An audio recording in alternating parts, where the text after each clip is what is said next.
முற்றும் மூலை இதுதானே, முக்கனி முன்மொழிந்த மூலம் தமிழ்நாடே, முச்சங்கம் வளர்த்த ஊரும் இதுதானே, முத்தமிழ் முழங்கும் மூத்த தமிழ்நாடே, எம் தமிழ்த்தாயே உன்னை இங்கு வாழ்த்தி வணங்கி, தண்ணீர் இல்லையது எம் முன்னோரின் தாய்க்கடல் இது என்று கூறிய செம்மலாம் கப்பலோட்டிய தமிழனாம் ஐயா வ.உ. சிதம்பரம் பிள்ளை அவர்களையும் வாழ்த்தி வணங்கி, ஆங்கண் வேட்கையில் நீதி சபையில் நீதி சூரியனாய் வீற்றிருக்கும் நடுவோருக்கும் வணக்கங்களை கூறி, அவையோருக்கும் வந்தனத்தை கூறி தொடர்கிறேன் என்னுரை.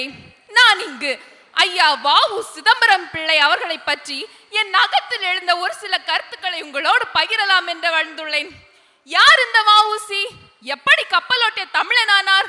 செக்கெழுத்த செம்மலானாரா என்று பார்த்தோமானால், இவர்தான் தமிழ்நாட்டின் தூத்துக்குடி மாவட்டத்தில் உள்ள ஒட்டப்பிடாரம் என்னும் ஊரில் 1872 ஆண்டு உலகநாதன் பிள்ளை பரமாயி அம்மாள் என்னும் தம்பதியினருக்கு மூத்த மகனாக பிறக்கிறார்.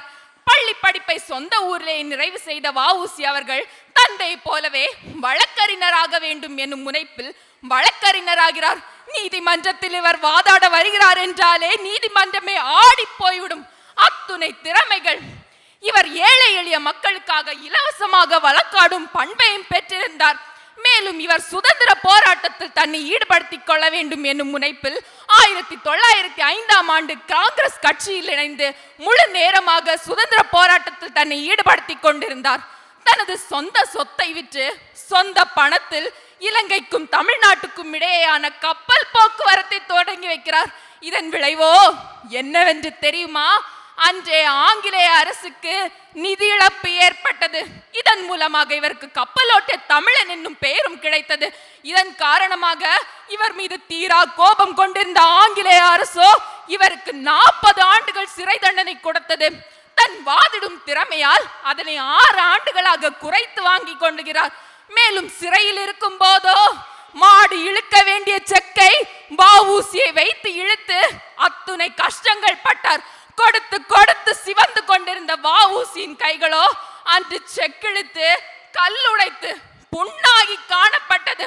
மேலும் நாம் நினைக்கலாம், இவர் சிறையில் இருந்து வெளியில் வந்தவுடன் அத்துணையும் மறந்திருப்பாரோ அல்லது விடுதலையில் இனி பயணிக்க போவதில்லையோ என்று. ஆனால் அதுதான் இல்லை. வீர் கொண்டெழுந்த சிங்கம் போல மீண்டும் முழு மூச்சுடன் சுதந்திர போராட்டத்தில் தன்னை ஈடுபடுத்திக் கொண்டிருந்தார்.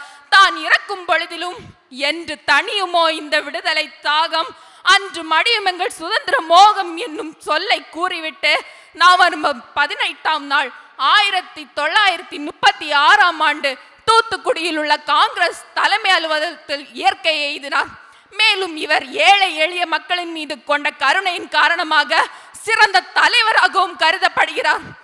எனவே இன்றைய காலகட்டத்தில் அவரது நினைவு நாளை ஆசரித்துக் கொண்டிருக்கிற நாம் அனைவரும் அவர் கூறிய வழியில் செயல்பட்டு ஜனநாயகத்தை காத்து நாட்டுக்கு தொண்டாற்றுவோம் என்று கூறி நல்லதொரு வாய்ப்புக்கு நன்றி கூறி முடிக்கிறேன். நன்றி, வணக்கம்.